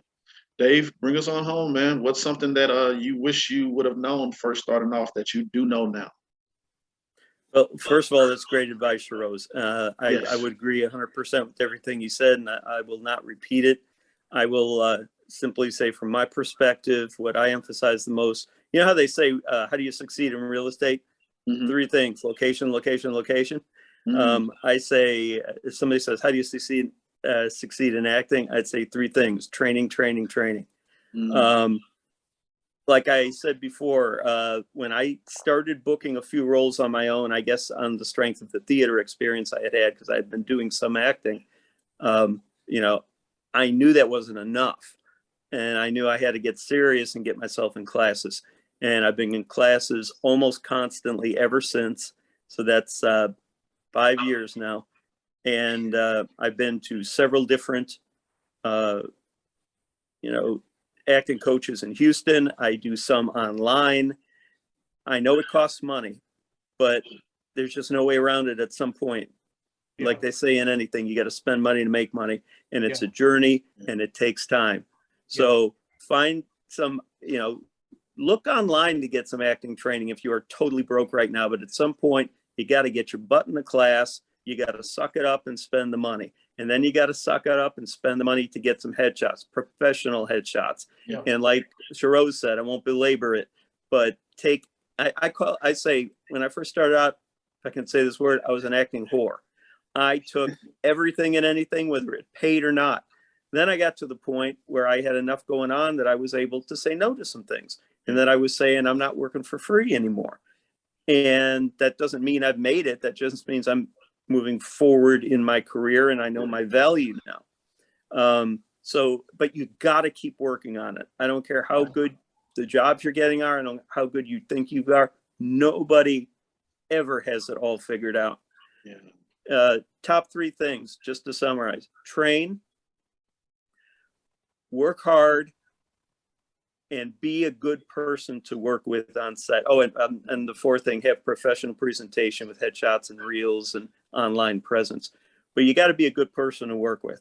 You know, I personally get, I don't want to brag, I'm just saying facts here. I get a lot of repeat business. I mentioned I'm about to work with Deal Breaker Studios for the 3rd time. I'm working with Ike for the 3rd time.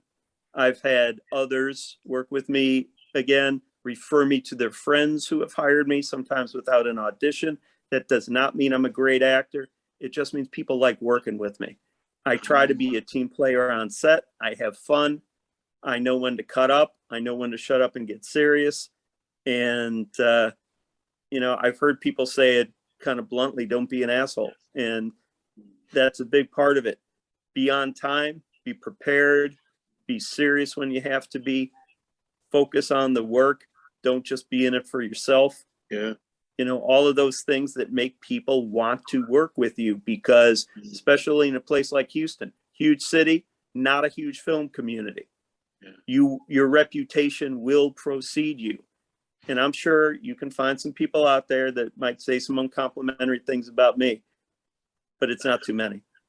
Not too many. The vast majority of people you talk to about me will say something positive, and I work hard at that. It's not because I'm a great guy. It's just because I try to keep focused on what is going to do for my career and be the best person I can along the way. So, yeah, again, I gotta apologize. It's cool. I'm really passionate about this stuff. I've even put together some documents on my computer for people, young actors that ask me these questions. I've only been at it 6 years, but people that are just starting out, people ask me, how do you book so much, or what's going on with you? And I got answers. I can send them now. If anybody's interested, can I give my email address? Yeah, you can. Totally free, no obligation. I literally, sincerely just want to help people like so many have helped me. And my email address is davemcclain@gmail.com. So the number 1, DAVEMCCLAIN@gmail.com. If you send me an email and put resources in the subject line, just introduce yourself. Anybody listening, I have some acting advice. I have a spreadsheet in which I keep track of everything I ever submitted for or been submitted for. I just passed the 2,000 mark recently on that spreadsheet. And it also keeps track of all my contacts I've made and all my all the things I've booked and the dates and the amount I got paid. Now, you're not going to get all that personal info, but I'll send you my template. And, you know, in my website while I'm at it is davepro.info. I came up with something easy to remember, DAVEPRO.info. If anybody's looking for a middle-aged white guy, that's one thing my wife told me when I got started. I told you she's always been very supportive. I would not have the career I have without her love, support, and help. She says, hey, every movie needs a middle-aged white guy. And I've done several projects in which I am the only white man in the movie. And, you know, I love working with everybody. And like I said, people seem to enjoy working with me. So I'm living the dream, man. I really am. Haven't won that Oscar yet, but I am living the dream. I love it. And It's coming soon. yeah. Yeah, And thank you. And I thank you guys again for this opportunity, for letting me ramble on so much about my passion. I'm looking forward to the next time I get to work with Shahroze and with James and Mike. I feel like I've met you before, but I can't say 100% either way, because I've literally met thousands of people over the last 6 years in this business. No. We met you was at the mixer. Okay. You was at the mixer. That's when I met James. That was the first time I met James. It was the mixer. Yeah. I was pretty sure, but I couldn't put my finger on it. I get this all the time. People walk up to me, they start talking to me. I obviously know them, but I hate it. I gotta ask them to remind me where we met, because there's just been too many miles that have gone by. It was funny when you say you didn't know how to start out, because that's how I was. I didn't know how to start or anything, and I just came across the mixer. I downloaded the app, and the first thing that popped up was this mixer. So I went. That's when I met James. And then years passed by. I got on a couple of projects because of James, and we started this podcast. So the other guy, he's on vacation, but all three of us started this podcast, but we all met at the mixer. That's awesome. That's great. And Mike, I got to give you a little bit of a hard time before we leave. Is that a Steelers jersey? I've been waiting for you for a long time. You notice that too, huh? I feel like we have a bond. We're connected. But yeah, I'm up in my man cave. I've got some movie posters over my right shoulder of stuff I've been in. You know, my left shoulder, you see my Brown stuff. Oh, there it is. There it is. Whoa. And I seen it. When he first popped on. I said, "That's a Browns fan." Oh yeah, big time. You notice the orange, the inside, and the brown on the walls. The inside of my man cave is painted like a Browns helmet. You got your man cave there. I got mine too. There it is. That's okay. I ain't mad at you. Some of my best friends are from Pittsburgh. Seriously, we've always got a fun rivalry going back and forth. Yeah, we do. We're not like all the other guys. We don't naturally hate each other. It's just, hey man, we just very supportive of our team. I'm going to Pittsburgh actually in September for my birthday. Great. Well, happy early birthday to you. Happy early birthday. Enjoy your time in Pittsburgh. I do get there from time to time. Like I said, I still have friends there from when I went to college in Pennsylvania. And I always look forward to those Pittsburgh Cleveland games. Yeah, I will say this, Browns fans are real fans of the NFL. Because for you guys to be fans of the Browns, yeah. Oh, that takes some tenacity and stubbornness, man. I tell you, to be a Browns fan. You ever meet a Browns fan, you know, a lifelong Browns fan, you know you have met a person you can depend on. Yes, you can. But I'll say this about Steelers fans. You know, they got a lot of pride in their history and they deserve it. But when we lost our team in '99, when our team moved to Baltimore and became that other team that I will not mention. Oh, yeah. I don't like because we both hate them. I remember the Pittsburgh fan base was the loudest in support of Cleveland. Yeah. They did not want to see us lose our team either. And even though other cities have lost teams, I can say this, Cleveland is the only one that lost its team, but was able to keep the name, the colors, the history, and the records. The only city that can say that. And that tells you something about the roots of the NFL in Cleveland and the pride Browns fans have in their team. Right. And one of these days, we're going to lift that trophy, man. One of these days. I'm not going to lie to you. My heart dropped because the Bengals almost pulled it off. I'm so thankful for Aaron Donald because I did not want to see the Bengals win. Honestly, it's really that other team that we don't like. We're cool. The Browns, we're cool. Y'all are cool. Hey, football season's right around the corner. I can't wait. Oh man, yes, we're gonna get back on here and talk about this again. But man, Jim, I wish we could keep going and talking. But before we go, Shahroze, go ahead and tell us where the viewers can find you at on social media. Yeah, so my Instagram is at blazin_rose, BLAZIN_ROZE. Facebook, Shahroze Khahn. Twitter is also Blazin Rose, and IMDb, Shahroze Khahn. All righty then. Nice. And Dave, I already know you gave your information, your email and everything. And of course we can find you at well, I'll let you do that part. Where can we find you at, Dave? Oh, thank you. I'm also on IMDb. Another one of those things that I just was totally thrilled about when it first happened. I was like, oh, if I could ever get paid for acting just once. And then it happened the first time. And then I was like, oh man, if I could get it ever on IMDb before I die. I got on for my third film. So I am on IMDb. I am Dave McClain, parentheses, Roman numeral 4, because I'm not the only Dave McClain on there. I'm definitely not the only Dave McClain on Facebook. It's Dave McClain .754. I also have Actor Dave is my professional Facebook page, or Dave McClain, actor, voiceover writer. It's on there. I'm on Instagram as Cleveman66. There you go again, Mike. That's what you think it means. CLEVEMAN 66, the year I was born. Don't do much with Instagram though, because I'm older than you guys. I haven't quite started grappling with that yet. All I have to do is echo my Facebook posts at the moment. Gotcha. But yeah, and one of these days I'm going to get on TikTok and do some crazy stuff there. I just haven't gotten around to that one yet.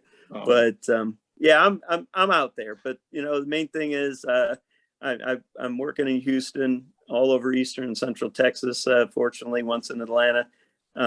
Hoping to expand my net further.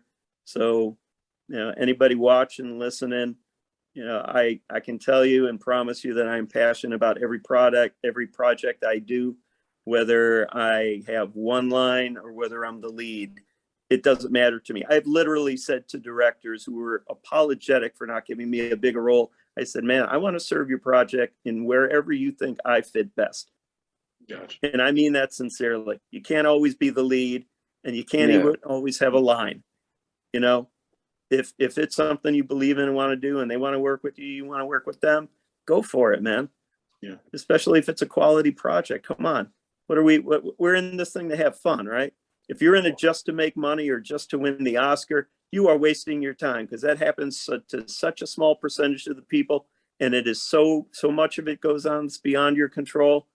You can't make that your primary motivation. You got to be in it because you got a passion for it. You want to do good work with good people, make an impact on the world, entertain, all that good stuff. And if that other stuff happens to you, that's bonus. Just enjoy the journey, man. Enjoy the journey. Love it, man. You guys dropped some gems today, man. We appreciate both of you guys, man. Thank you. No, I appreciate you having us on here and the opportunity. Thank you.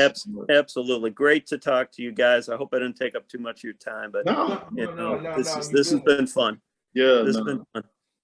No, we always love talking to everyone that's a part of this community and getting more information and help about it. So it helps out us a lot. Helps us out a lot, and we love to have a conversation about it because we're passionate about it as well too. Mm-hmm. Let's see. Yeah, all four of us are. I know that, and I'm looking forward to the chance I get to meet all you guys again. The great thing about working with so many different people is I've got to work with so many wonderful people. The bad thing about it is I make friends and I don't get to see them all as much as I want to anymore because now there's so many of them. Oh man, it's a lot of us, man.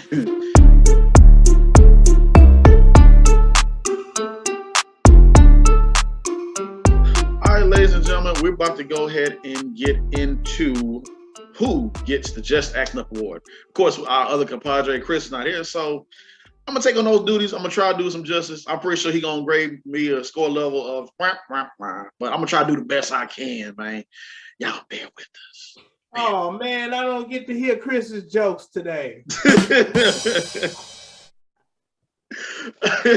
to try to do my best that I can.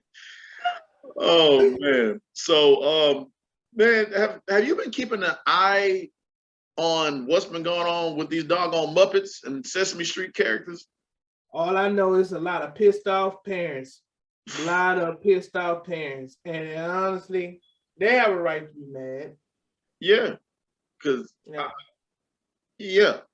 So I don't know what is going on with these people or whoever you hire in these costumes or what have you or whatnot, but it don't make any damn sense to me. So and then on top of that, so here's the thing for everybody who hasn't been paying attention. So it was a video that was recorded by some parents, and they're at the Sesame Street Parade. I guess that's what it was. And there was a person who was playing as the Zoe mascot, was high-fiving and happy, dancing, prancing around and happy. But when Zoe came across two little black girls, she stopped in her tracks.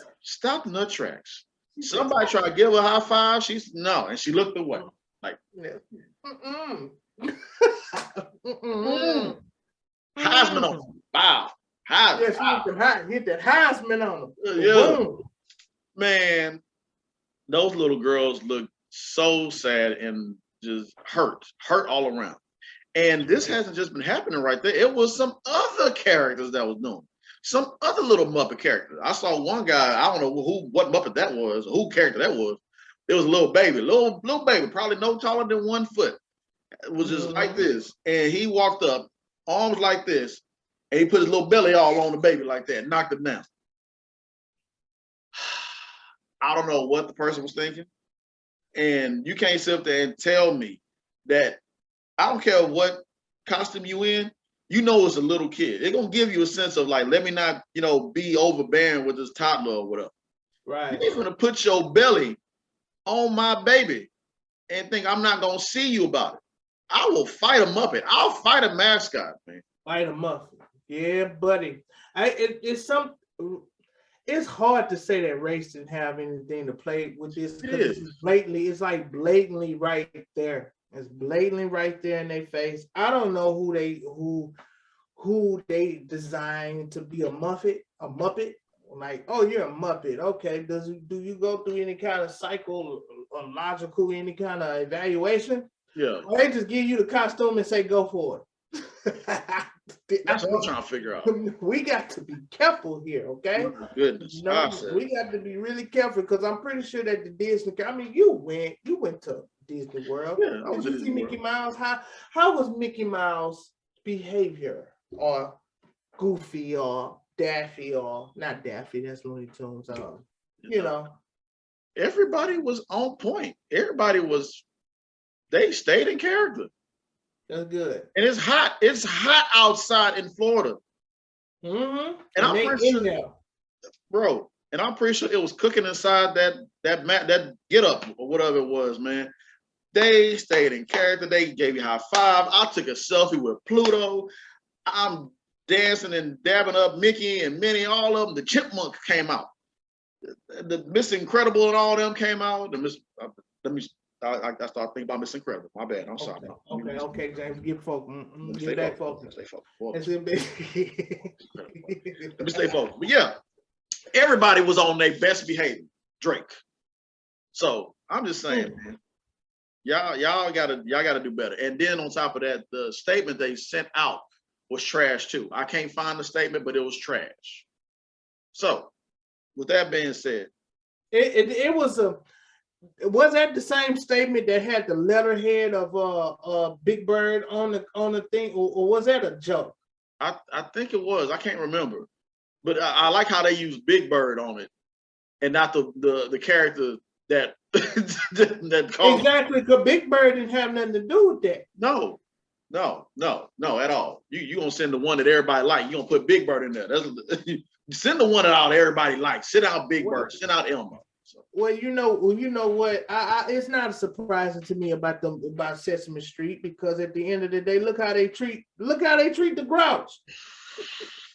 Look how they treat him. Man, been in the trash can. All of them got houses. Yeah, eating good. What Dave Chappelle say? Get a job, Grouch. He said, "This is what we teach in our church." So at the end of the day, am I surprised? No, you see Grouch every day, every single day. And that's not one Muppet that I know No. Give this man a helping hand. Bert and Ernie been having their apartment for a long time, and then Bert and Ernie then came out of the closet recently. But Bert and Ernie done had their apartment chilling. Everybody got a home. Everybody got a house. Everybody. Count Dracula, he chilling. Got his castle. And he got a whole castle. Yeah, with bats and numbers. With bats and everything. And tell me this man that got all these rooms in here and he couldn't put Oscar nowhere. They just keep Oscar in the trash can. Yeah. Telly got his stuff. Grover got his stuff. Elmo got his own. Elmo got his own pad. And then so when it's raining outside on Sesame Street, he can't go nowhere. Snuffleupagus even got him like a shed or something. Ain't that something? But no, not Oscar. Not surprised. Not Oscar. They even created another Muppet that's homeless, and they're hugging the Muppet. And I'm like, bro, just be that Oscar. Y'all ain't. Oscar don't get no hug. Oscar don't get nothing. They walk past Oscar every single day. That's why he is the way he is. He is, yeah, that's right. Because society, because of society, because of Sesame Street. Y'all ain't sugar honey iced tea, and if y'all abbreviate sugar honey iced tea, you know what I'm saying.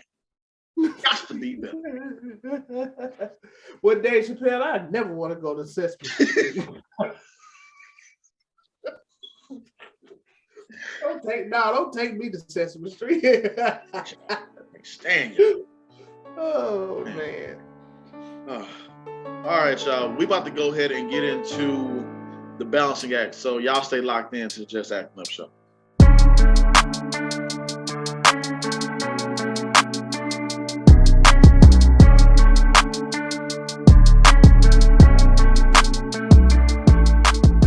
All right, ladies and gentlemen, we are here at the balancing act. So I'm let Mike go ahead and handle this one because he said he got one for you, man. So go ahead, Mike. Here's the balancing act for the day. We're doing one on our very own James Jaffe. James Jaffe just did a big step in his life. He quit his job after 11 years to follow his dream of becoming a full-time actor. James doesn't know single-handedly that he is inspiring us all, including my wife, because my wife even asked the question. She was like, wow, this is so inspirational. Yeah. Because, James, you're doing something that everybody wants to do. We go to these jobs, we sacrifice time for money, and 9 times out of 10, we're doing something that we do not like to do, and which is leading on to depression. It leads on to a lot of frustration, and to see you go out on a limb, and just leap of faith and follow your dreams, it gives us all hope, James. So I like to give the roses to James as he followed his journey into acting. Man, kudos to you, man. Man, appreciate it, man. Appreciate y'all. Appreciate all y'all, really, man. I wasn't expecting that. Y'all trying to make a thug crowd, man, over the past few days, man. Thank y'all, man. It's gotta, I had to go for it. I had to. It was, what happened, I'm gonna be a little bit transparent for everyone that haven't been keeping up with me, but early in the month of June, I just got signed to a boys and acting agency. Shout out to them. And then it was like I was like up here, like, man, finally got signed. And then a few days later, my stepdad passed away. And then I had another family member that passed away right a few days afterwards. So it started telling me, like, man, you gotta we all here on borrowed time. And you gotta pursue what you love and go for it. It's gonna be some struggle and some sacrifice, but you gotta go for it. Right. And take that leap of faith. So my message to everybody out there, if it's something that you want to do, that you love doing, that you're trying to do, commit to it, go for it, get everything lined up. Because even though I have things lined up and things coming towards my way, it's not gonna be easy. So try to get everything lined up as much as you can Right. and just go for it. Right. Just go for it. So appreciate you, Mike. Appreciate Just Acting Up Show. Appreciate everyone that's been giving me praise and everything else. Somebody was like, "You quitting your job?" Yeah, you know, yeah.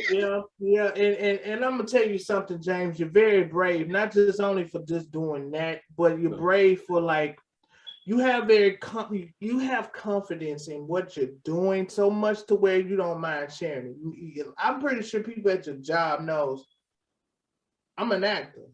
Oh, I'm leaving. I'm going to be an actor. Like nobody knows that but my immediate family. You know, and they don't know my. It's not like I'm ashamed, but it's just like I'm holding it. I'm keeping it to myself.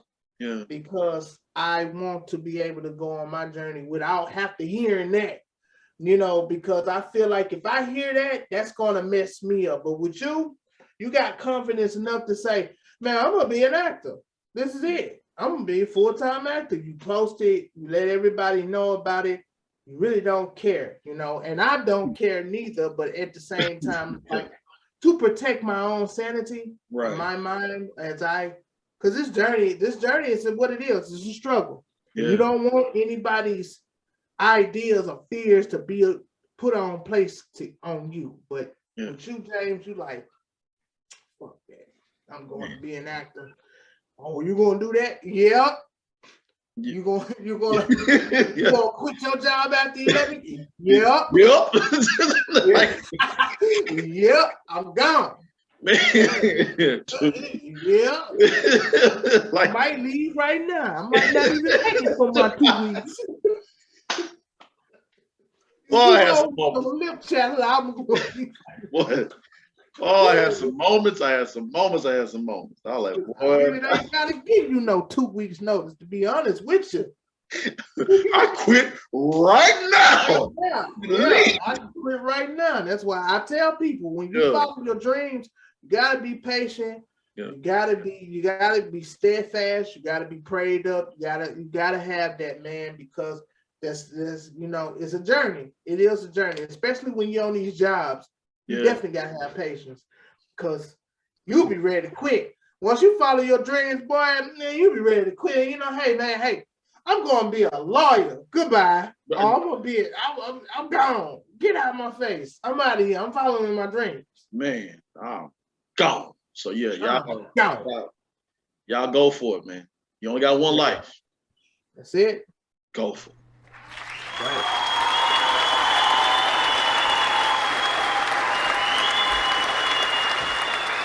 Clapping in. Man, another great show without the homeboy Chris. He on vacation. Big Chris. Yeah, Chris, man. So, yeah, man, it was a great show. Shout out to our two guests. Wish nothing but the best for them. Blessings. So thank you guys for the information that you shared on camera and off camera as well too. So yeah, man. That's gonna do it, man. Mike, you got anything? And follow your dreams, people. Enjoy life every day. Smile every day. Yeah. And yeah, man. Just keep on pushing. Just keep pushing, and just be mindful and just appreciate life and appreciate the ones that are around you. And if you got a dream, man, follow my boy James John. Boy James Jaffe. James must have been listening to that Beyonce. You won't break my soul. You won't break my soul. Boy, I don't know what I'll listen. I'll listen to everything to keep me going to this doggone this job. I'm tired. I'm tired, man. Bro, speaking about Beyonce, I never listened to that song all the way, but I heard a snippet on Instagram. That song really will make you quit your job, honestly. Wow. If you listen to the lyrics, it is like, I'm working a 9 to 5, you work me too. I'm finna quit my job so I can find something that's less work or something. I'm like, Beyonce, what are you trying to say right now? Okay. Yeah, I want to quit my job, Beyonce just saying it. Do it. Speaking to the people. Man, all right, Beyonce. All right, Beehive. Shoot. All right, Beyonce. All right. I hear you. Yeah, speak to me. Shoot. But yeah, man, that's gonna do it right there for us, man. Y'all have a good one. Be safe. Until next time.